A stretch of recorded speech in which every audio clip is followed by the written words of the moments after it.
Good morning. Today's Daf Yomi, actually this week's Daf Yomi sponsor is Ayal and Sarah Steinberg. It's a schus for Shalema, for Shlamas Basusha. This is schus of our learning.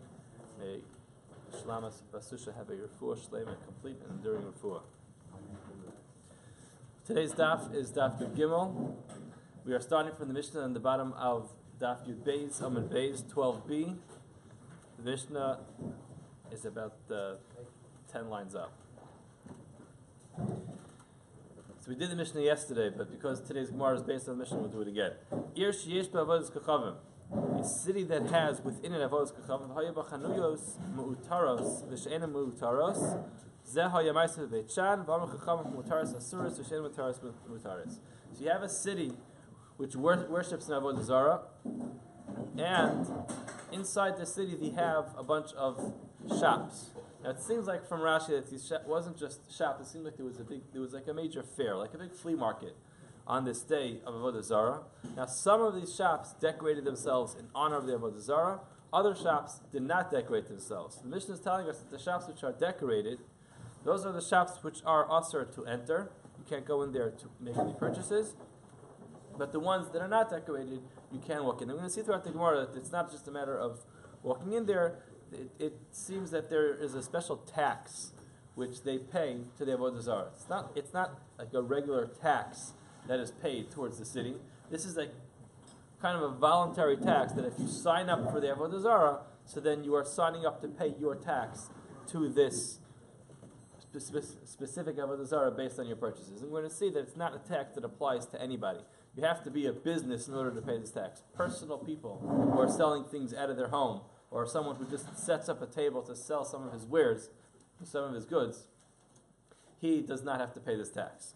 So that's what it seems like from this Mishnah, that the stores which are decorated are the ones that are paying this tax, who are part of the Avodah Zara. The other ones that are not decorated do not have a problem. Amar Rav Shimon ben Lakish. Rav Shimon ben Lakish says, Lo shanu elam utaros beveret v'hadas. The problem only is if these stores are decorated with roses and hadassim. Tekamas hani mirech. When you walk into the store, there's an aroma, there's a smell. You can smell the fragrance of the flowers or the different plants that are there. So therefore, you are benefiting directly from the smell of Avodah Zara. Avamutaros beperos. If the person decides to decorate his store simply with fruit, and the fruit don't have a smell, or at least you don't smell it as soon as you walk into the store, it doesn't take over the whole aroma of the store, so those are not a problem. My taima, the Omar Kraf, for the pasuk says, Lo yidbak b'yadechem ma'uma min acher, a person cannot hold in his hands anything from part of Avodah Zara. So he understands the pasuk is saying a person cannot ne'nehu da'aser. It is aser, it is forbidden to benefit from Avodah Zara. Aval mahana, to provide benefit to the Avodah Zara, that is mutter. Shari, that would be mutter. In other words, he says the fact that these stores are actually paying a tax to the Avodah Zara is not a problem. Because there's nothing wrong with purchasing something from a store which is associated with Avodah Zara, because whether they pay the tax or not is not my responsibility. And there's nothing wrong with my money indirectly ending up in the hands of Avodah Zara. The problem just is, if I am walking into the store and I'm going to take in the fragrance, the smell of these plants which are dedicated for the Avodah Zara, that is the problem. Rabbi Yochanan argues with Rish Lakish and he says, "Afilu mu'utaros beperos nami aser." Even if it's only decorated with pears, it's also aser, because the fact that you're not smelling it doesn't make a difference. Ultimately, you are providing benefit to the Avodah Zara by making a purchase in the store, because the taxes will be paid towards this Avodah Zara. And he explains with the Kal V'chomer. He says, Kal V'chomer, nena aser mahana l'kol sheken. Now, it's an interesting Kal V'chomer, but the way he understands the Kal V'chomer is that if it's aser for a person to derive benefit from Avodah Zara, he certainly cannot provide benefit to the Avodah Zara.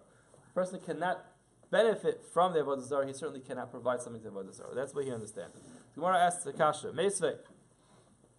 Rav Nasan Omer Yom Shabbos Kachava Manachas Ba'as Ameches. So there's a certain day of the year, maybe a few days of the year, that the Avodah Zara gives a tax break to people who are associated with Avodah Zara. So again, I'm understanding that this tax break is not the same tax break as a tax break which is associated with the city taxes or the taxes that go to any other any other issues in the city that have to be paid for. So it's not a regular tax. This is a tax which is imposed on people to provide for the Avodah Zara. So now there's an interesting dilemma over here.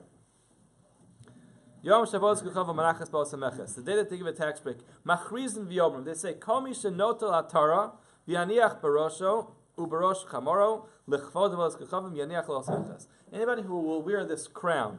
Now this crown, it seems like it's sort of like a wreath. It's made out of different flowers and other herbs that grow on the ground, and it has a smell. So now they announce whoever wears this crown puts the crown on the head of his animal, in lieu of the fact that he is providing such a covenant for the Avodah Zara, they're going to give him a tax break. So the Gemara has a shaila. If he doesn't put it on, he does not get the tax break. So Yehudi Shnimtza Sham, a Jew that is living in that city, that just got this proposal, Ma Yasa. What should he do? So he has a dilemma. Yaniach, if he puts it on, Nimtza Nene. He's going to wear this wreath, and he's going to derive benefit from the fact that he is now taking in this beautiful aroma of the flowers on the wreath. Now this wreath is Avodah Zara. Lo Yaniach, if he doesn't put it on, Nimtza Mahane. It comes out that if he doesn't put it on, he's providing extra money to the tax pool of the money that goes to the Avodah Zara. So he has a dilemma. If he wears the wreath, he sits there a whole day smelling the beautiful smell of these flowers which are dedicated to Avodah Zara. He doesn't put it on, so ultimately he's paying money towards Avodah Zara, which he otherwise wouldn't have had to pay. So Mikan Amru Hanose Venosim Bashuk Shabbat Kuchavim. I should just point out that I'm explaining it according to the sheet of Rashi. There are other Rishonim that understand that the Mehana in this case is, or the Nene is, that he gets a tax break. I'm explaining that the Nene, when he wears this wreath, is that he takes in the smell. However, there are Rishonim that learn that the problem with Nene in this case is that he gets a tax break. Now the reason why Rashi, at least the way I'm understanding it, the reason why Rashi doesn't want to learn that way, because he doesn't want to understand that a menias, or the fact that a person is losing, he's avoiding a loss, is considered Nene. In other words, this is his money. Unfortunately, he's stuck in a situation where he has to pay this tax. Now, he could hold on to more of his money if he wears this wreath. It's hard to call that a nene from the fact that he's wearing it. He's just keeping his own money. So therefore, the nene that Rashi explains is that he's actually benefiting from the smell of this wreath because he's wearing it all day. But the other Rishonim, I believe it's a Ran, that says that the nene is that he doesn't pay the taxes.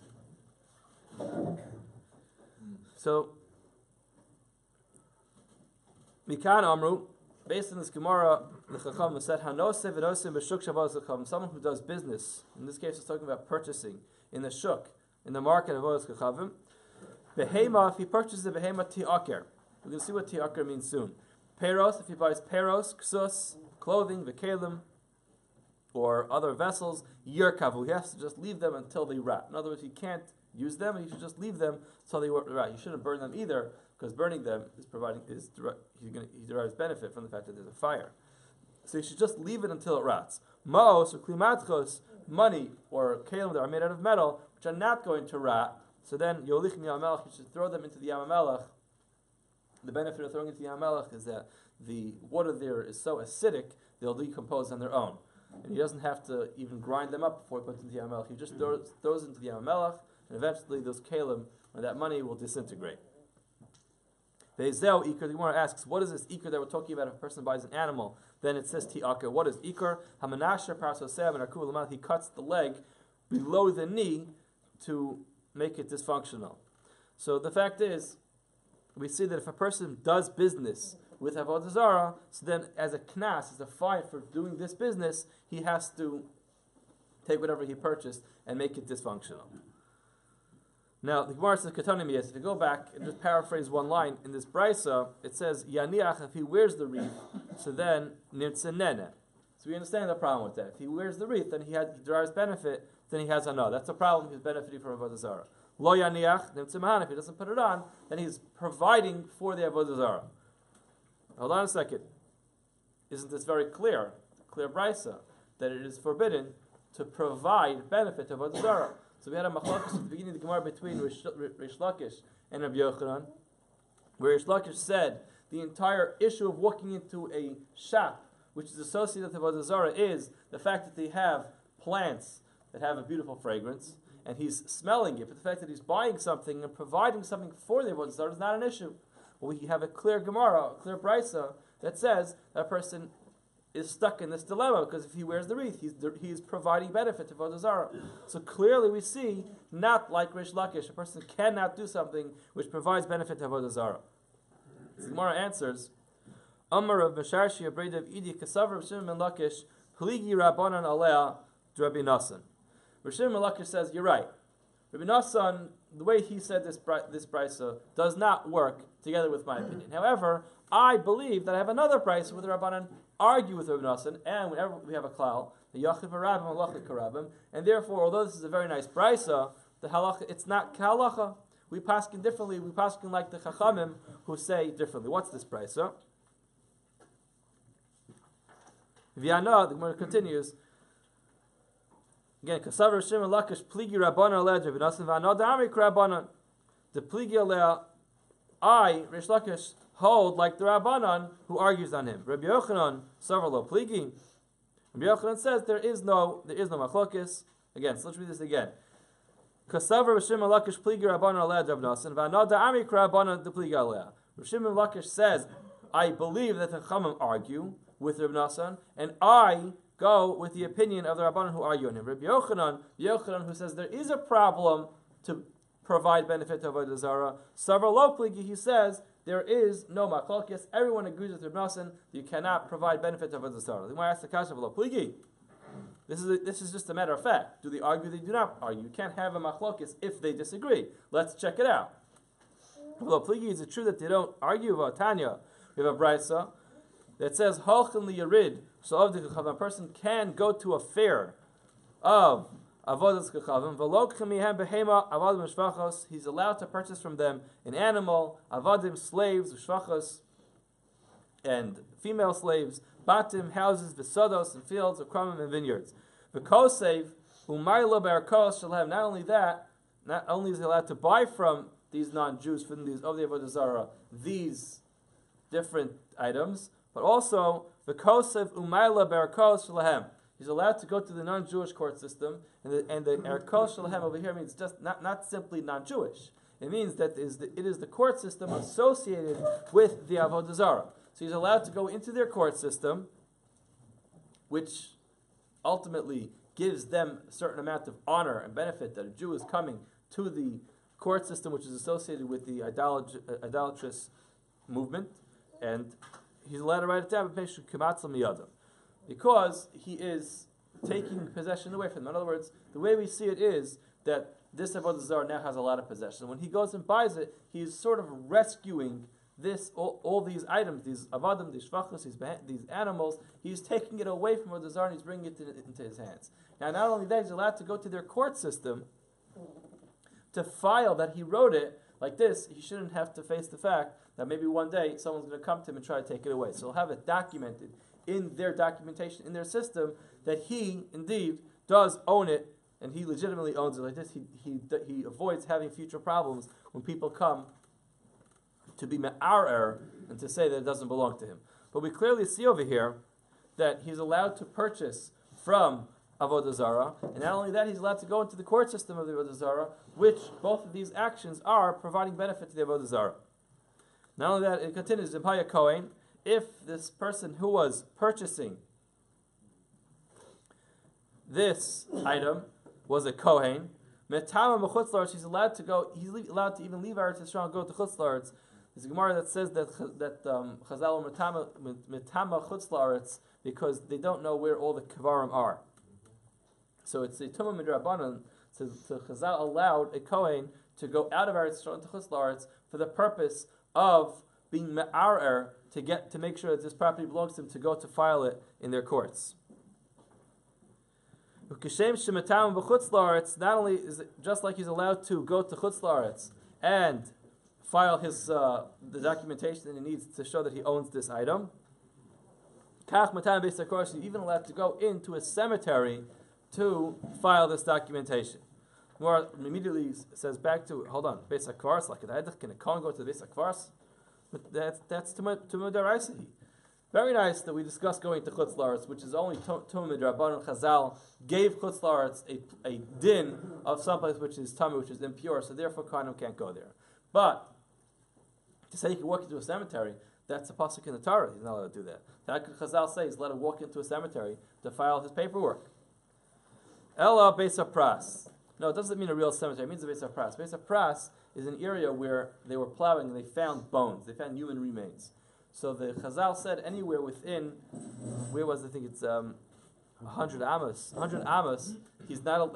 We consider that area to be a Beis Pras, and Midrabanan, a Kohen can't go there. So again, it's not. We don't know for sure that there's real tumah there. We're just saying if there were some human remains on the floor over here, it's possible that within 100 Amos there will also be other human remains, and therefore he should not go there. So again, that's tumah midrabanan. He's allowed to go there to file this paperwork. Umetame, he's also allowed to be metame in the same fashion that we mentioned, lilmod Torah, to go to Chutz La'aretz, to go learn Torah, Belisa Isha, and to find a wife to marry. Amar Rabbi Yehuda, Emasai, when is a person allowed to go out of Eretz Yisrael to go find a Rebbe? Bizman she'ein motza lilmod. When you can't find the Rebbe in Eretz Yisrael, so a guy's living in Eretz Yisrael, he went through all the yeshivas and all the kolim, all the shuls, and he could not find one that worked for him. He couldn't find one place, he couldn't find one Rebbe. Halach is he allowed to go out of Eretz Yisrael to find the Rebbe. When he finds Rebbe to teach him in Eretz Yisrael, Eino metame, he's not allowed to go out of Eretz Yisrael to be metame himself in Chutz La'aretz. Yossi disagrees, and he says that even in a time when he finds a Rebbe in Eretz Yisrael. So in other words, yes, there are hundreds of yeshivas and kolim and different batei medrash where they're all learning. However, nevertheless, he's allowed to leave. A person cannot learn from everybody. You have to find a Rebbe that works for you. This is a very big klal. People can't just be satisfied by saying, there's someone teaching Torah, so I'll stay here. A person has to find a Rebbe that works for him, that speaks his language, that understands him, that connects with him, and so much so that even if there's an Ismi Drabanan of becoming Tameh in Chutz La'aretz, a Kohen is allowed to leave Eretz Yisrael and go to the Chutz La'aretz to find this Rebbe that ultimately he thinks is going to be the best match for him to teach him Torah. We're still in the Gemara's Kasha, proving that there is an opinion of the Rabbanan. We'll get to it in a minute. Rabbi Yossi, Ma'aseh b'Yosef HaKohen. Rabbi Yossi says it was a Ma'aseh with Yosef HaKohen. Shehalach acharabu l'tzidan. He went after his Rebbe to Tzidan l'mod Torah to learn Torah from him. From Rabbi Yochanan, halacha Rabbi Yossi. So here's the kasha. But the bottom line is, just to get to the bottom of this Gemara, Kohanim are not allowed to become tamei, and that means that not only are they not allowed to walk into a cemetery, they're not allowed to go to a place where Chazal gave a din of tumah midrabanan. And there are many places that Chazal gave a din of tumah midrabanan because of the chashash that there are graves in that area, or there are human remains in that area. So those places have a din of tumah midrabanan. However, for a person to go there, either for the sake of filing paperwork, to make sure he doesn't lose his property that he purchased from the Avoda Zara, he's allowed to go there. Or to go find a Rebbe that will teach him Torah, a Rebbe which will be appropriate for him. He's allowed to go there to learn Torah. And in addition, he is allowed to go to find a wife. Now there's a discussion amongst the Rishonim. Are these examples? Are these just examples of things where a person is allowed to go for? Or is it limited to these things? The bottom line is we all live in Chutz La'aretz. We all would love to live in Eretz Yisrael. Nowadays, unfortunately, we're not really zocheh to keep all the dinim of Tumah and Taira. Not all of us are Kohanim either. But, hopefully one day we'll all have the opportunity to live in Eretz Yisrael, and we'll have to deal with the shaila of when we're allowed to go back to Chutz La'aretz, if we're Kohanim. But the bottom line is, the Gemara sums the whole thing up, says, Amar Rabbi Yossi, Ma'aseh b'Yosef HaKohen, Shalach HaKrab l'Tzidim l'Batav, V'Amar Rabbi Yochanan says, Halacha ke Rabbi Yossi. Rabbi Yochanan says the halacha is like Rabbi Yossi. So now hold on a second. Rabbi Yossi just told us a story about Yosef HaKohen that went to Tzidin to learn Torah to follow his Rebbe. And Rabbi Yochanan acknowledges this brisa, and he says the halacha is like Rabbi Yossi. Now if Rabbi Yochanan just acknowledged the brisa, and told us the halachas hakabiyas, he apparently was familiar with this whole discussion. Now, this whole discussion was based on the brisa, which says that a person is allowed to purchase things from Avoda Zara and file the paperwork. Now, according to you, Rabbi Yochanan, that you're not allowed to provide any benefit to Avoda Zara, what are you going to do with this? Clearly, this is the opinion of the Chachamim. This is the majority opinion. And how could you say that the Chachamim do not argue on Rabbi Nassan? How could you say that the Chachamim do not argue on Rabbi Nassan, and the Chachamim are obviously of the opinion that you are allowed to provide benefit to an Avoda Zara? So you, Rabbi Yochanan, are now stuck. The onus of proof is upon you to back up your opinion that you're not allowed to provide benefit to Avoda Zara. So Alma Pligi, we see clearly the Chachamim argue. Amar Lach Rabbi Yochanan says no. La'olam lo Pligi. There is no machlokas. The fact that this brisa discusses the procedures that need to be taken in order for a person to secure his purchase that he purchased from Avoda Zara does not prove that you are allowed to benefit an Avoda Zara. Below kasha, there's no kasha. Kan belokech min atagar the shakli michsa ka minei kan belokech min balabayis lo shakli michsa minei.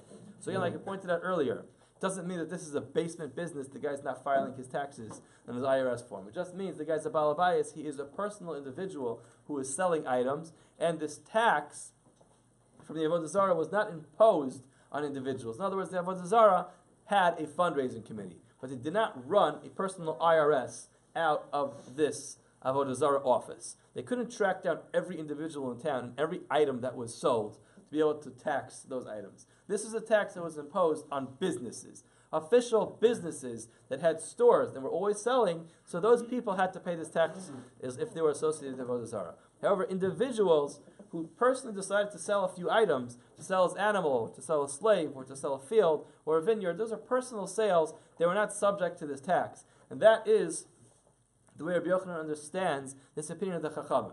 Chachamim say if you buy it from an Avodah, an Oved Chachamim, somebody who is an idolater, halacha is you're allowed to go through this procedure to secure your purpose. That does not mean you're allowed to go to a Avodah Chachamim dealership and purchase anything from there, because that would indirectly benefit the Avodah Zara, and according to Rabbi Yochanan, that would be aser.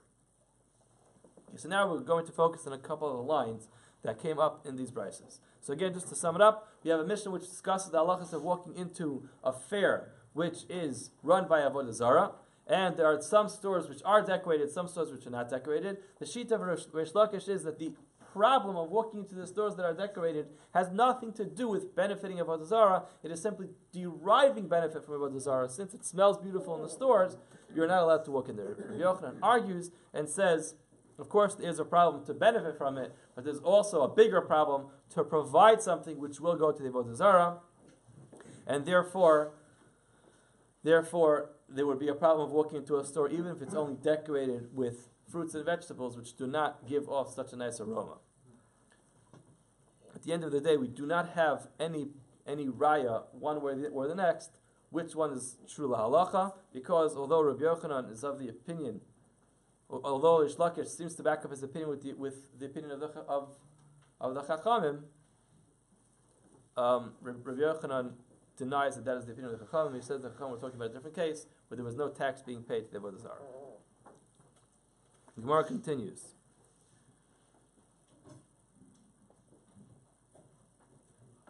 Four lines up from the bottom. Omer Mar. Behema te'aker. If a person purchases an animal from Avodah Zara, te'aker. So the Gemara asks a simple kasha. How could you do this? How could Chachamim impose this knas of cutting the animal's leg below the knee? Which I should just point out that Rashi says the reason why you cut the animal's leg below the knee is because if you cut it above the knee, it would make the animal into a treifa. Rashi is of the opinion that there is an isser to make an animal into a treifa for no reason. It happens to be the other Rishonim who disagree with this, and they explain it differently. As a matter of fact, I believe Tosfos disagrees with it right here on the Amud.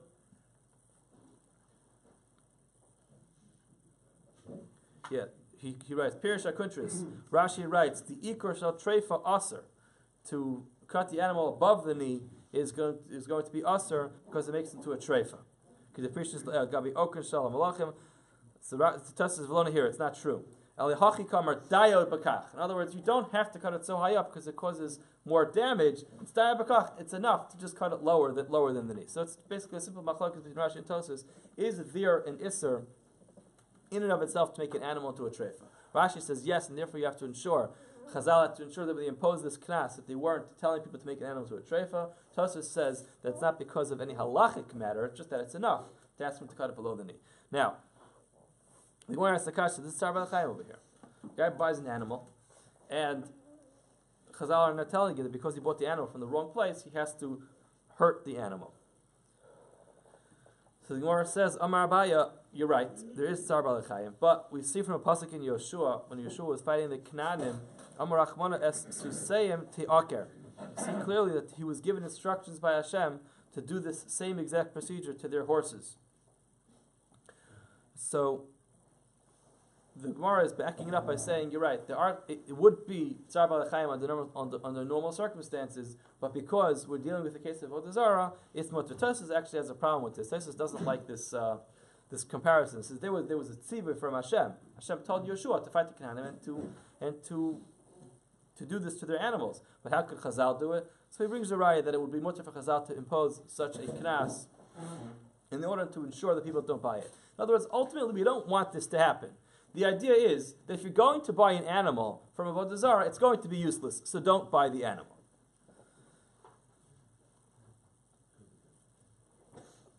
They cut the leg below the knee.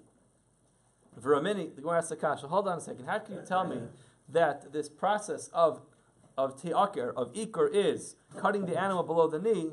We have a brisa which seems to say not like that.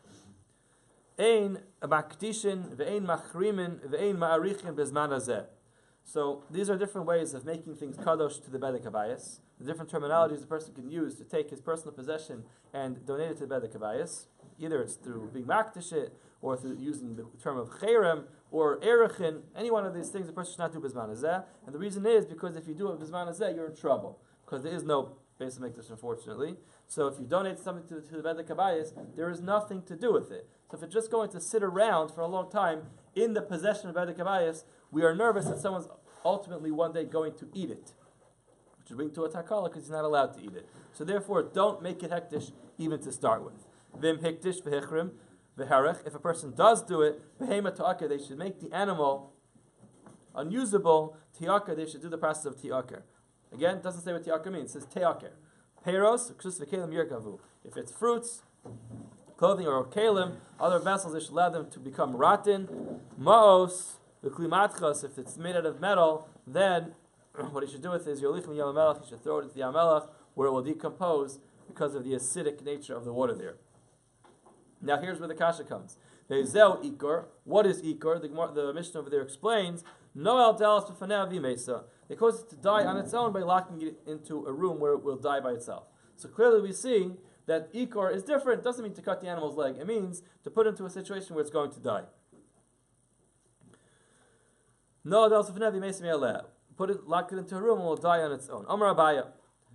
So we see clearly that the way we're understanding ikor is wrong. It does not mean to cut the animal's leg. It means to cause it to die. Amar Abaya. Abaya says, Shani hasam mishum bizayin kachim. You're right. Ti'aker does not have a specific meaning of cutting the leg. Ti'aker means they should uproot it from its use, depending on the circumstances of what Chazal asked them to do. In that case, it's kachim, so we don't want to cause a bizayin kachim that it walks around in such a fashion. Therefore, we just want to get rid of it, so we cause it to die. Shani hasam, Rabbi, Shani hasam. In that case, we're talking about someone who made an animal kadosh. He set it aside for the Bedek Habayis. So because for Mishum Bizayin Kachim, we didn't want to cut it. So Gemara says Nishkatei. So why cause it to die on its own? Why don't you just shecht it? Gemara says Mishkat, if you're going to shecht it, asu behu de takala, because people might eat it. Once you shecht an animal, people might think it's kosher meat, and then they'll eat it. And they can't eat it because it belongs to the Bedek Habayis. So Gemara says V'lashavi gistra. Why don't we kill it in a way which would be a pasal shchita? In other words, kill it in a way that would render it a treifa, and then people won't eat it. Literally means to cut it in half. L'shavi gistra means to cut it in half. Amar Abaya, Amar Kravani, touch them as mizbechai seihem. The pasuk says they should destroy the mizbechai seihem of Avoda Zara. Lo tasun kein la Hashem alikechem. We don't destroy things like that of Hashem. In other words, you don't for Avoda Zara we would do that. But this is kachim. This is a animal which was erroneously dedicated to the Beit HaKabayis. We don't use the same procedures that we use for Avoda Zara. The reason why we don't cut the foot of this animal is because it looks like you are intentionally making a mum in kachim. In other words, a person donated this animal to the Beit HaKabayis. It's now kachim. So why can't you cut its leg? The answer is because it looks like you're giving it a mum. Mora immediately says, Nira, it looks like you're giving it a mum. You are giving it a mum. Mum al Yahu. What do you mean, looks like you're giving it a mum? This is a bona fide mum that you're giving it. Mara says, what he means is, not that you're not actually physically giving it a mum. You are physically giving it a mum. The question just is, are you halachically giving it a mum? Because when something is not chazi for akrava, says Rava, since the mum does not make a difference, in other words, mum, the significance of having a mum means that you can't bring it for a carbon. This can't be brought for a carbon anyway because there's no Beis Hamikdash. So therefore, what he says is, it looks like you're giving a mum. You are doing an action which, if done in the time the Beis Hamikdash is around, would be giving it a mum. So the Gemara says, fine, very good. Nevertheless, it should still be aser. Halacha is if an animal which is kachim, which is kadosh, which is set aside for a carbon, has a mum, you can't just go over to it and make another mum. So Rava, I don't understand. One second. Since now that it's not chaziv akrava, it's fine to make this mum. In other words, going back to this to what we're doing, we make this cut in the animal. So the Gemara says it should not be okay because you are making a mum. So the Gemara says it's only a problem is not to make this kayim. Since now you're not bringing it for akrava anyway, it's not a problem to make the cut. Gemara says I understand. It would be a problem anyway because it's not worse. In other words, an animal which is not roy for akrava because it has a mum you can't make a mum in it. The same thing should be true if it's not roy for akrava because there's no Beis Hamikdash. You shouldn't be able to make a mum in it in that case either. Even though it's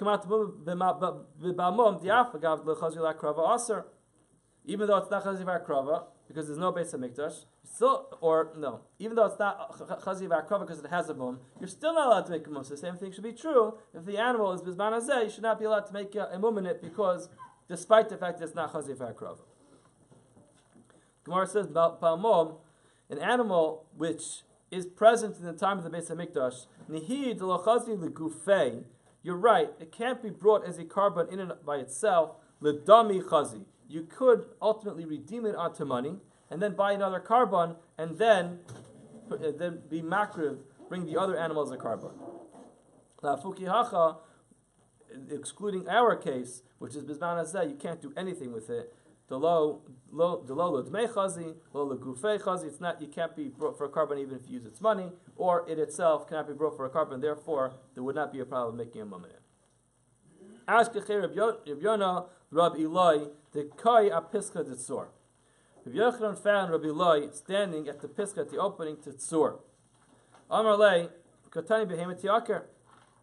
Eved mai. He asked him, "What's the halacha? What do we do with an eved?" In other words, we have a knas. We don't want people purchasing things from Avoda Zara. So now, So Chazal said that if a person buys an animal from Avoda Zara, so there's a knas that he has to make the animal dysfunctional. What is the halach with an eved? A person buys an eved. What should the person do with the eved? So the Gemara says, "Eved Yisrael leikum ibayle." Of course, there's no shaila by purchasing a Jewish slave that there's no knas, because we want people to purchase Jewish slaves from Avoda Zara. We want to get the Jews out of the hands of Avoda Zara. So there's certainly not going to be a knas for someone who purchases a Jewish slave from Avoda Zara. As a matter of fact, it's better for the Jew not to be there anymore. Eved Oved Kechavim, if the Eved is also an Oved Kechavim, that's the shaila. If a person buys a non-Jewish idolatrous slave from the Avoda Zara, what's the halach? Chamai. Amalei, what is your question? Do you have a havamina that you should cut the Eved's foot. Tanya, it says clearly in the Brisa, ha'ovdei kechavim, v'arobei medaka, ovdei kechavim. People who are idol worshippers, v'arobei medaka, so these people are established gazlanim, so lo malim v'lo maridim. Since they are a damage to society, if we find that they are in a situation where their life is in danger, we don't go save them, we don't pull them out of a bar, v'lo maridim, however, we don't either kill them. So we don't do anything to injure them, but at the same time we won't save them. So you see clearly, over kechavim, that we're not going to injure somebody who's an over kechavim. So the Gemara sees clearly that if you buy, a person purchases a non-Jewish, or not even non-Jewish, a slave, which is an over kechavim, you cannot do anything to injure him. Amalei, Rabbi Yirmiyah Zara Katani. We learned in the Mishnah, Lokhin mehem behema avadam ushvachos. Eved Yisrael, a dilma filo eved of the kechavim. Amalei mistavra eved Yisrael di eved of the kechavim l'maymi bayilei. So the Gemara, so Rabbi Yirmiyah asked Rabbi Zara, we learned in this Mishnah that a person is allowed to buy an animal and avodim. So the question was, when it says avodim, what type of avodim was it referring to? Is it Eved Yisrael, or maybe even an idol worshipping slave? Amarle Mistavra makes sense, Eved Yisrael, that it's talking about a Jewish slave. What does he need this slave of Avoda Zara for? Kiyasa Ravin. When Ravin came, Amar Rishim Melakish, I feel Eved of Kechavim, a person can even buy Eved of Kechavim, Neshem Machnisa, Takas Kampei Eshkina. You're right. In other words, it's definitely better to buy a Jewish slave from the Ovdei Kechavim, from the Avoda Zara, because you're saving him, you're pulling him away from the Avoda Zara. But now, what use does a person have in a slave which is an idol worshiper himself? The Gemara says there is an advantage. The halach is when a person buys an Eved Kanani, the Eved Kanani needs to keep mitzvos ki'isha. So he is providing for this Eved such a wonderful opportunity that he gives him this connection with Hashem, that now he is a Eved Kanani of a Jewish person. He is machnisa tachas kafi ashkina. That itself is a wonderful accomplishment. Amar Rav Ashi, atu behema mimachnas tachas kafi ashkina. So hold on a second. If you're telling me the advantage is that you're bringing the Eved under the wings of the Shechina, you're giving him mitzvahs, so what's the point in buying an animal from them? As far as we know, animals cannot be brought tachas kafei Shechina. They don't have any mitzvahs. So the Gemara answers, in other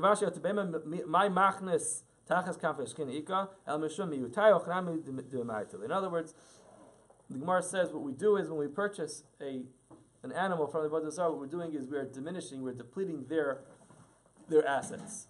And every time, although they're not going to go broke over one animal, the fact of the matter is the more things we take away from Avoda Zara, the more, I guess we could say, of the tikkun olam we're doing, taking things away from Avoda Zara. So therefore, there's an advantage of taking property and redeeming it from Avoda Zara. So therefore, we could say the same thing for a Eved Kanani, whether or not you're bimachnas in tachas kafei Ashkina, which you are, but ultimately you have the advantage that you are depleting their stock as well.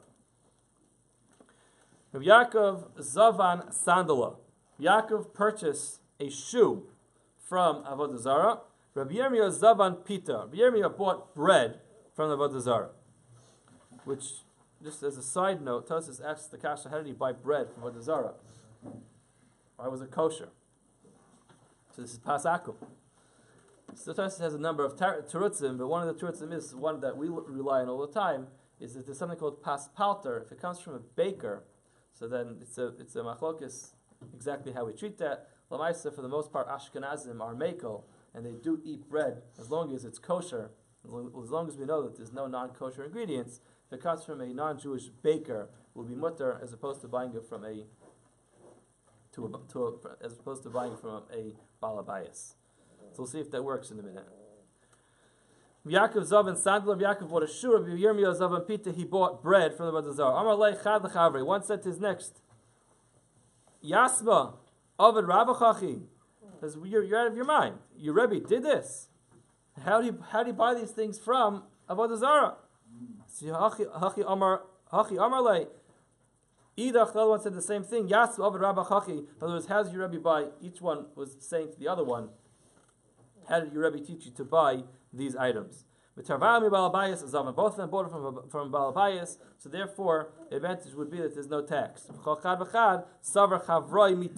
Each one, when he accused the other one of purchasing the item, they said, "Oh, you must have bought it from a real merchant, from a store." But each one, Maisa ultimately bought it from a Balabayas. So to see if that works with the Pasakim soon. Like Rav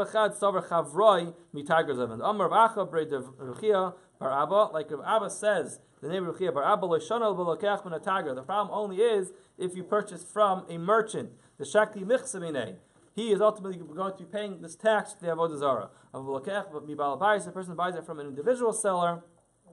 They don't take taxes from him. Mutter, it's going to be mutter. Amar Rav Abba Brei Richter Bar Abba. Imale have Haya Rabbi Yochanan. Hazimna ba'asra the koshakli minei michsa afilu ba'bayis have aser. Rabbi Yochanan would have been here at this time that they take taxes even from a balabayis. Have aser, he would have said it's aser. So the question is, if this time they are taking taxes from individual people, so how did these two people buy these items, the shoe and the bread? So Elainu hechizavan, how did they buy it? I mean, balabayis Elainu hechizavan balabayis. How did Rabbi Yaakov and Rabbi Yirmiyah buy their bread or their shoes from Balabayas? So the Gemara says, "Balabayas ain't a kavua zava." So they bought it from just a guy who was making a one-time sale. So again, we see that there are a lot of loopholes in this tax system. That originally was only for big merchants. I guess eventually they got more sophisticated, had a way of charging each individual seller, but still, it was only for somebody who sold on a regular basis. Somebody who just sold on a once-off occasion, they didn't charge him this tax. Now, just getting back to that kasha of the pas akum, if you look at the Tosas on the bottom, Rabbi Yirmiyah Zav Pita, Yimatamer pas avichav masure. Now that eat bread comes from Avoda Zara. Yishlomar demayev makom she'ein palta yisrak. Ta'amin l'kaman parak shenis. We'll see later on in this besechta, which is where it discusses the halachas of pas akum, and we see when there's no Jewish baker, the halachas are much more lenient. The other teretz he gives is that he wasn't buying it for himself; he was buying it for his slaves. He wasn't actually going to eat it, but ultimately he did purchase it. Okay, we'll stop over here by the Mishnah on that. Have a wonderful day.